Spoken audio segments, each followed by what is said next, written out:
এর দোকান যদি আয়োজন করতে পারে, আমরা আমাদের মসজিদে সারা বছর সিরাতের কথা বলবো। যারা নবীর দুশমন তাদেরকে আমরা মসজিদের মিম্বার থেকে মোকাবেলা করবো, মহল্লায় মহল্লায় দুর্গ করে তুলবো। আমাদের সন্তানদেরকে আমরা নাস্তিক হতে দিতে পারি না, নবীর দুশমন হতে দিতে পারি না। আল্লাহ তাআলা আমাদেরকে এরকম বুদ্ধিভিত্তিক আরো জোরদার কর্মসূচিতে সামনে আগে যাওয়ার তৌফিক দান করেন, এবং সিরাতুন নবীর আলোচনাই নয়, শুধু বাস্তবায়নের মাধ্যমে বাংলাদেশের মুসলিম ঐতিহ্যকে রক্ষা করার তৌফিক আল্লাহ তাআলা আমাদের দান করেন। আমি নিজের জন্য সাআদতমন্দি মনে করি সিরাতুন নবী সাল্লাল্লাহু আলাইহি ওয়াসাল্লাম সম্মেলনে হাজির হয়ে নবী আলাইহিস সালাতু ওয়াস সালামের নাম উচ্চারণ করার সুযোগ পাওয়া। কারণ নবীজির নাম যেই মজলিসে উচ্চারণ হয়, এই মজলিসগুলো দামি হয়ে যায়। ওয়ারাফা'না লাকা যিকরাক, আল্লাহর রাসূলের স্মরণ, ইয়াদ, এটা আল্লাহ পাক সর্বোচ্চ করেছেন। নবীজির স্মরণটাই একটা ইবাদত। নবীজির স্মরণের আয়োজন অত্যন্ত আহাম ও গুরুত্বপূর্ণ একটি মজলিস। এই মজলিসে নবী আলাইহিস সালাতু ওয়াস সালামের নাম উচ্চারণ করার সুযোগ পাওয়াটা এটা একটা খুশকিসমতি। আলোচনা হযরত উলামায়ে কেরাম করবেন। আমি দাওয়াত কবুল করেছি, এ কারণে হাজিরা দিলাম। আমার সময়গুলো আমার মুরব্বীদের জন্য আমি বরাদ্দ দিয়ে দিলাম। আমি শুধুই মাত্র দোয়া চাই, আল্লাহ পাক যেন আমাদেরকে সিরাতুন নবী সাল্লাল্লাহু আলাইহি ওয়াসাল্লামের উপরে নজর রেখে নিজেদের জিন্দেগি গঠন করার তৌফিক দান করেন। নবীজির সিরাতের আলোচনা শুধু আলেমরা করে না, কাফেররাও করে। কারণ আল ফজলু লিমান শাহিদাত লাহুল আদা, দুশমনরাও নবীজির সিরাতের বয়ান করে। নবীজির সিরাত দুশমনরাও লেখে, মুশরিকরা কিতাব লিখে, তাদের কিতাবে 1 নম্বরে নবীজির নামকে তারা উঠায়। দি 100-এর 1 নম্বরে আল্লাহর রসুলের জীবনীকে আনা হয়েছে। শুধু নবীজির নাম নেওয়া এটা উম্মতের কাজ না। উম্মতের কাজ হলো নবী পাকের ইত্তিবা করা, নবী পাকের সিরাতকে বাস্তবায়ন করা। নবীজির সিরাত বাস্তবায়নের জন্য একমুখী কোনো চিন্তা ভাবনা নিয়ে নবী আলাইহিস সালাতু ওয়াস সালামের সিরাতকে বাস্তবায়ন করা যায় না। সাহাবায়ে কেরামের জামাতে সাহাবার মানহাজকে গ্রহণ করে আল্লাহর রাসূল সাল্লাল্লাহু আলাইহি ওয়াসাল্লামের সকল আদর্শগুলোকে বাস্তবায়নের মাধ্যমেই এই উম্মাহের কল্যাণ আল্লাহ পাক লিপিবদ্ধ করেছেন।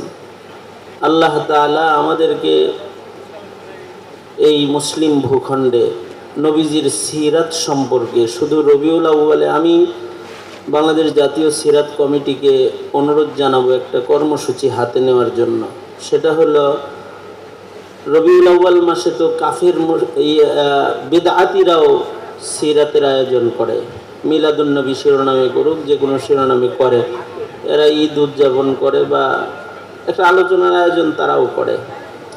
আমরা শুধু রবিউল আউয়াল আসলে সিরাতের আয়োজন এইটা না করে যদি ঢাকা শহরের প্রতিটা মসজিদে সিরাতুন নবীর প্রোগ্রাম কর্মসূচি জাতীয় সিরাত কমিটি সারা বছর ব্যাপী গ্রহণ করে, তাহলে এই উম্মাহকে রাসূল চিনাইতে পারলে তারা নাস্তিকদের পেছনে দৌড়াদৌড়ি করবে না।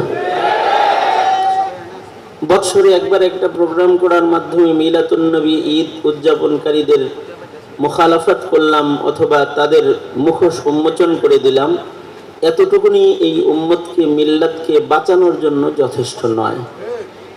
আর এমন আয়োজন করা অনেক কঠিন।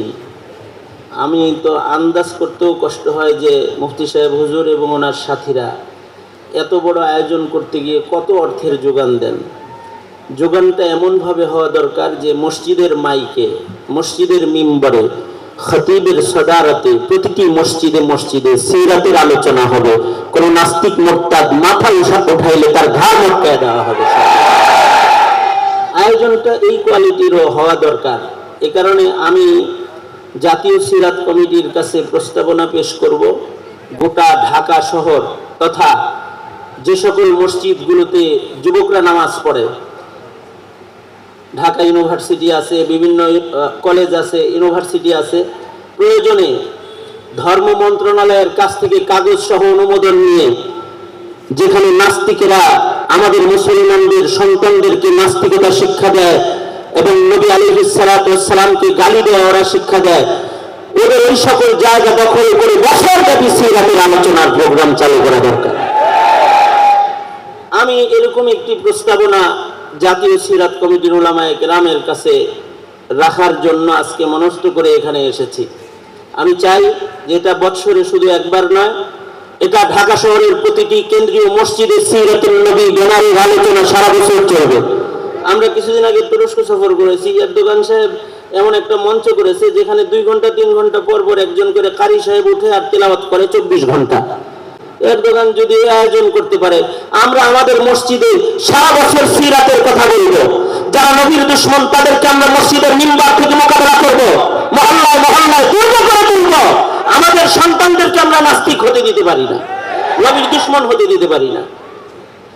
আল্লাহ তাআলা আমাদেরকে এরকম বুদ্ধিভিত্তিক আরো জোরদার কর্মসূচিতে সামনে আগে যাওয়ার তৌফিক দান করেন এবং সিরাতুন নবীর আলোচনাই নয়, শুধু বাস্তবায়নের মাধ্যমে বাংলাদেশের মুসলিম ঐতিহ্যকে রক্ষা করার তৌফিক আল্লাহ তাআলা আমাদের দান করেন। আমিন। ওয়া আখিরু দাওয়ানা আলহামদুলিল্লাহি রাব্বিল আলামিন। আসসালামু আলাইকুম ওয়া রাহমাতুল্লাহি ওয়া বারাকাতুহু।